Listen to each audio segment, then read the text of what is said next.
पढ़ाया करते थे और वो भी बिल्कुल मुफ्त। तो वह 4 बजे उठकर जाकर उनके पास पढ़ते थे और वह अगर उनसे ना पढ़े होते तो शायद वो आज ये ना होते जो आज हम उन्हें जानते हैं। उन्होंने निस्वार्थ होकर अपने शिष्यों को आगे बढ़ाया।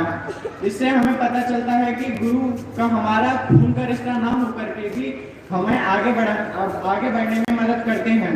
अगर हम गुरु की इज्जत नहीं करेंगे तो उनका पढ़ाया हुआ हमें कुछ समझ नहीं आएगा। इससे एक कहानी है कि एक राजा थे और एक ऋषि मुनि थे। तो जो राजा थे वे अपने घमंड में इतने चूर थे, वे सिंहासन पर बैठा करते थे और जो उन्हें पढ़ाने के लिए ऋषि मुनि आया करते थे वे जमीन पर बैठा करते थे। तो काफी टाइम हो गया परंतु राजा को कुछ समझ नहीं आया। फिर गुरु से उन्होंने एक दिन पूछा कि आप मुझे पढ़ाते पढ़ाते इतने दिन हो गए हैं परंतु मुझे कुछ ज्ञान क्यों प्राप्त नहीं हो पा रहा है। तो गुरु ने कहा कि गुरु का दर्जा सबसे ऊपर होता है और आप ऊपर बैठे हैं और मैं नीचे बैठा हूँ, तो आपको कैसे कुछ समझ में आ सकता है। तब राजा को अपनी गलती का एहसास हुआ। फिर उन्होंने गुरु से माफी मांगी और अगले दिन से उन्होंने गुरु का स्थान ऊंचा कर दिया और खुद जमीन पर बैठे। इससे हमें पता चलता है कि गुरु की इज्जत करना कितना महत्वपूर्ण होता है। गुरु हमें आगे बढ़ाते हैं, हमें मोटिवेट करते हैं, हमारे लिए शुभकामनाएं मांगते हैं। गुरु ही वो हर चीज करते हैं जिसकी हमें जरूरत है। शिक्षित और अशिक्षित, इनको तो आप जानते ही होंगे। शिक्षित लोगों की समाज में ज्यादा इज्जत होती है और अशिक्षित लोगों की कम। अशिक्षित लोग गाली गलौज करते हैं, तम्बाकू, धूम्रपान और शराब वगैरह पीते हैं, ये बुराई की निशानी है। लेकिन गुरु हमें इन सब चीजों से भी बचाते हैं। गुरु हमें अच्छे संस्कार देते हैं, हमें अपनी पुरानी संस्कृति से जोड़े रखते हैं। गुरु हमें जो भी पढ़ाते हैं उसके पीछे का एक कारण होता है। गुरु का पढ़ाया हुआ हमें हमेशा याद रखना चाहिए और उसे कभी भी नहीं भूलना चाहिए। गुरु की हमें आज्ञा माननी चाहिए और उन्हें कभी भी नाराज नहीं करना चाहिए। हमें जितना हो सके गुरु का कहना मानना चाहिए और जितना भी हम गुरु के लिए करें वो सब कमी ही है। इससे हमें पता चलता है कि गुरु हमारे जीवन में क्या महत्व रखते हैं।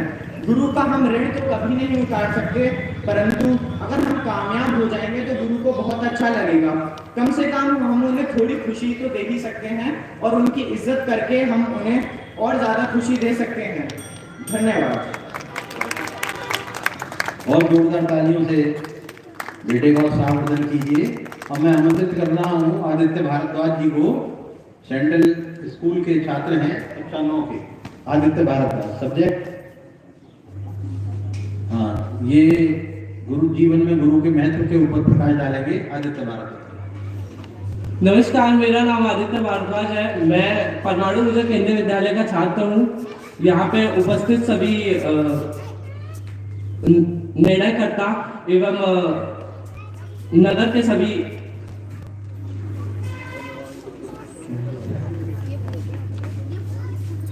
के सभी उच्च लोग, आप सभी को मेरा प्रणाम।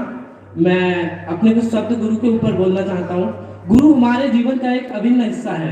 वे न केवल हमें सच्ची ज्ञान प्रदान करते हैं बल्कि हमारे व्यक्तित्व को भी आकार देते हैं। गुरु का कार्य हमारे जीवन में मार्गदर्शन, प्रेरणा एवं संबल देने का है। गुरु हमें हमारी कठिनाइयों को समझकर हमें सही रास्ता दिखाते हैं और वे सही रास्ता ही नहीं दिखाते बल्कि हमें उस पर चलना कैसे है यह भी सिखाते हैं, जिससे ना कि हम एक अच्छे छात्र बल्कि एक अच्छे इंसान भी बनते हैं। गुरु का यह योगदान समाज को भी बेहतर बनाता है और देश को प्रगति की दिशा की ओर आगे बढ़ाता है। अच्छे गुरु की पहचान उनके समर्पण और एवं उनके ज्ञान एवं उनकी छात्रों के प्रति अपनी गहरी चिंता से होती है। एक अच्छा शिक्षक अपनी पाठशाला में हमेशा शिक्षा के लिए पूरी तरह तैयार रहता है। अब एक शिक्षक के पास अपने विषय का ना कि एक गहरा ज्ञान होता है बल्कि उसे छात्रों तक पहुंचाने की एक प्रभावी कला भी होती है। एक शिक्षक हमेशा अपने छात्रों से मित्रवत संबंध बनाए रखता है ताकि छात्र अपनी खुलकर उनसे बात कर सके, उनसे अपनी परेशानियां साझा कर सके, जिससे वे अपने गुरु से उसका उत्तर प्राप्त कर सके। एवं गुरु का अर्थ होता है, हमारी प्राचीन भाषा है संस्कृत, जिसमें गुरु का अर्थ होता है अंधकार से प्रकाश की ओर, अज्ञान से ज्ञान की ओर। और एक व्यक्ति झूठ बोल सकता है लेकिन हमारे पुराण कभी झूठ नहीं बोलते। वेद पुराणों में भी लिखा है, गुरु ब्रह्मा गुरु विष्णु गुरु देवो